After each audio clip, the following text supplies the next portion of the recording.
कभी सोचा है कि एक मामूली सा वादा एक ऐसा कॉन्ट्रैक्ट कैसे बन जाता है जिसे कानून भी लागू करवाता है? मतलब दोस्तों के बीच किए गए वादे और एक असली कानूनी सौदे के बीच आखिर फर्क क्या है? वो कौन सी एक चीज है जो ये लकीर खींचती है? तो आज हम भारतीय संविधा अधिनियम के इसी दिल में उतरने वाले हैं और ये सिद्धांत है प्रतिफल का। जी हाँ, यही वो चाबी है जो हर कॉन्ट्रैक्ट का ताला खोलती है। तो आज का हमारा मुख्य सवाल यही है, इंग्लिश में define consideration and state the exceptions to the rule that an agreement without consideration is void.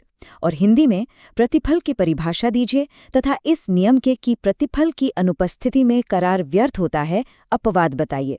हम इन सवालों की एक एक परत को खोलेंगे, खास तौर पर हिंदी माध्यम के स्टूडेंट्स के लिए, ताकि हर कॉन्सेप्ट बिल्कुल साफ हो जाए और इस जरूरी टॉपिक की पूरी समझ बन सके। चलिए, सबसे पहले और सबसे जरूरी सवाल पर आते हैं। आखिर ये प्रतिफल है क्या भला? देखिए, अगर बिल्कुल आसान भाषा में समझें तो ये एक वादे के लिए चुकाई गई कीमत है। ये वो कुछ के बदले कुछ वाली बात है। ये वो चीज है जिसका दोनों पार्टियां आपस में लेन देन करती हैं। अब ये पैसा हो सकता है, कोई सामान हो सकता है, कोई सर्विस हो सकती है, या यहाँ तक कि कुछ न करने का वादा भी हो सकता है। यही वो मसाला है जो एक आम बोलचाल के वादे को कानूनी तौर पर लागू होने वाले कॉन्ट्रैक्ट में बदल देता है। कानून के एक बहुत बड़े जानकार हैं एंसन। उन्होंने एक बड़ी गहरी बात कही थी। उन्होंने कहा कि कानून को ये जानने के लिए सिर्फ वादों से कुछ ज्यादा चाहिए होता है कि पार्टियां वाकई में सीरियस हैं या नहीं। भारत में वो जो कुछ ज्यादा सबूत है वो सिर्फ और सिर्फ प्रतिफल ही है। ये एक पक्का सबूत है कि दोनों पक्ष सिर्फ हवा में बातें नहीं कर रहे, बल्कि एक गंभीर कानूनी रूप से बंधने वाला समझौता करने का पक्का इरादा रखते। और यहीं से हमारा सबसे बड़ा, सबसे मजबूत नियम सामने आता है, भारतीय संविधा अधिनियम की धारा 25। ये बिल्कुल साफ साफ कहती है कि बिना प्रतिफल का करार शून्य होता है। शून्य यानी कानून की नजरों में उसकी कोई वैल्यू नहीं है, वो बेकार है। इसे कानूनी भाषा में एक बड़ा दिलचस्प नाम दिया गया है, नूडम पैक्टम, जिसका मतलब है एक नग्न वचन। मतलब एक ऐसा वादा जिस पर कानून की संरक्षण का कोई कपड़ा नहीं है। चलिए इस बात को एक बहुत ही सीधे से उदाहरण से समझते हैं। मान लीजिए ए ने बी से कहा, मैं तुम्हें 10,000 रुपए दूंगा, बस इतनी ही बात। बी को बदले में कुछ नहीं करना। सुनने में तो बड़ा अच्छा लगता है ना? लेकिन कानून कहता है कि ये वादा लागू नहीं हो सकता, ये एक शून्य करार है। अब दूसरी तरफ देखिए, ए ने बी से कहा, मैं तुम्हें तुम्हारी कार के बदले 10,000 रुपए दूंगा। देखा, बस वो एक कार बीच में आ गई और सब कुछ बदल गया। अब ये एक वैध कॉन्ट्रैक्ट है। वो कार ही वो प्रतिफल है जो इस पूरे वादे को कानूनी जामा पहना देती है। ठीक है, तो हमने मूल नियम को अच्छे से समझ लिया है। कोई प्रतिफल नहीं तो कोई कॉन्ट्रैक्ट नहीं। No consideration, no contract.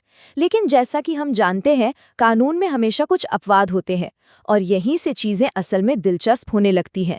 अब हम उन खास परिस्थितियों में गोता लगाने वाले हैं जहां ये नियम काम नहीं करता। अगर इस तरह का कानूनी ज्ञान आप सबको पसंद आ रहा है तो इस वीडियो को लाइक करना और चैनल को सब्सक्राइब करना बिल्कुल ना भूलें। तो चलिए हमारे पहले सेट के अपवादों की तरफ बढ़ते हैं। इनकी जड़ें हमारे व्यक्तिगत रिश्तों और अतीत में किए गए कामों में हैं। ये वो हालात हैं जहां कानून सिर्फ पैसे और सामान को नहीं, बल्कि दिल के रिश्तों और एहसानों को भी अहमियत देता है। हमारा पहला अपवाद है प्राकृतिक प्रेम और स्नेह से किया गया वादा। मान लीजिए एक पिता अपनी बेटी को बहुत प्यार करता है और उसे एक घर देने का वादा करता है।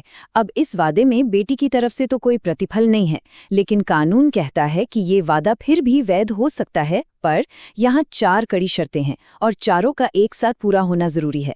पहला, वादा लिखित में हो। दूसरा, वो रजिस्टर्ड हो।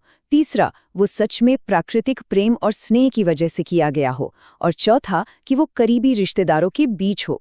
अगर इनमें से एक भी शर्त पूरी नहीं हुई तो वादा शून्य हो जाएगा। राजूलुखी देवी बनाम भूतनाथ मुखर्जी का केस इसका एक शानदार उदाहरण है। इस केस में हुआ ये कि एक पति और पत्नी में अक्सर झगड़े होते थे, तो उन्होंने एक लिखित और रजिस्टर्ड समझौता किया कि पति पत्नी को हर महीने कुछ गुजारा भत्ता देगा। अब ऊपर से देखें तो लगता है सारी शर्तें पूरी हो गई, लिखित भी है, रजिस्टर्ड भी है और करीबी रिश्तेदार भी हैं। लेकिन जब मामला कोर्ट में गया तो कोर्ट ने गहराई से देखा और पाया कि ये समझौता प्यार और स्नेह की वजह से नहीं, बल्कि उनके रोज रोज के झगड़ों से शांति पाने के लिए किया गया था। क्योंकि असली स्नेह गायब था, अदालत ने कहा कि ये समझौता शून्य है। ये केस हमें सिखाता है कि कानून की नज़र में इरादा सिर्फ कागजी कार्रवाई से ज्यादा मायने रखता है। हमारा अगला अपवाद अतीत में अपनी मर्जी से की गई सेवा को मान्यता देता है। जरा कल्पना कीजिए कि किसी का पर्स खो गया है और वो आपको मिल जाता है और आप ईमानदारी से उसे लौटा देते हैं। ये काम आपने अपनी इच्छा से किया, किसी ने आपसे कहा नहीं था। अब पर्स का मालिक इतना खुश और आभारी होता है कि वो बाद में आपको इनाम देने का वादा करता है। देखा जाए तो इस नए वादे के लिए आपकी तरफ से कोई नया प्रतिफल नहीं है, लेकिन कानून कहता है कि आपका वो पहले किया गया अच्छा काम ही एक बीते हुए प्रतिफल के तौर पे काफी है और मालिक के इनाम देने के वादे को कानूनी रूप से लागू करने लायक बना देता है। चलिए अब अपवादों के अगले सेट पर चलते हैं, जो ज्यादातर पैसे, रुपये और संपत्ति के मामलों से जुड़े हैं। यहाँ कानून भावनाओं से ज्यादा व्यावहारिकता को ध्यान में रखता है। ये एक बहुत ही प्रैक्टिकल अपवाद है। देखिए, कानून में हर कर्ज को वसूलने की एक समय सीमा होती है, जिसे लिमिटेशन एक्ट तय करता है। अगर उस समय के अंदर लेनदार ने अपना पैसा नहीं मांगा तो कर्ज टाइम बार्ड हो जाता है। इसका मतलब अब लेनदार अदालत जाकर केस नहीं कर सकता।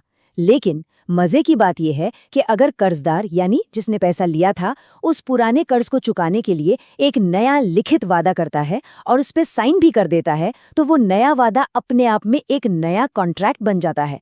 यहाँ कर्जदार की नैतिक जिम्मेदारी को ही नए वादे के लिए काफी मान लिया जाता है। चौथा अपवाद बहुत ही सीधा साधा है, पूरा हो चुका दान या गिफ्ट। जब कोई किसी को कोई तोहफा देता है और दूसरा व्यक्ति उसे स्वीकार कर लेता है तो बात वहीं खत्म हो जाती है, लेन देन पूरा हो गया। तोहफा देने वाला बाद में ये कहकर अपना गिफ्ट वापस नहीं मांग सकता कि अरे मुझे तो बदले में कुछ मिला ही नहीं, क्योंकि दान एक कॉन्ट्रैक्ट है ही नहीं, वो एक तरफा हस्तांतरण है। इसलिए जब लेन देन पूरा हो गया तो प्रतिफल का सवाल ही नहीं उठता। और आखिर में आइए कुछ और खास कानूनी स्थितियों पर एक नज़र डालते हैं जिन्हें कानून बिना प्रतिफल के भी मान्यता देता है। ये ऐसी चीज़ें हैं जो हमारे रोज़मर्रा के या बिजनेस जीवन में अक्सर सामने आ सकती हैं। तो देखिए, धारा 63 कहती है कि अगर कोई अपने कर्ज का कुछ हिस्सा माफ़ कर देता है या उसे चुकाने के लिए और समय दे देता है तो इस मेहरबानी के लिए किसी नए प्रतिफल की ज़रूरत नहीं है।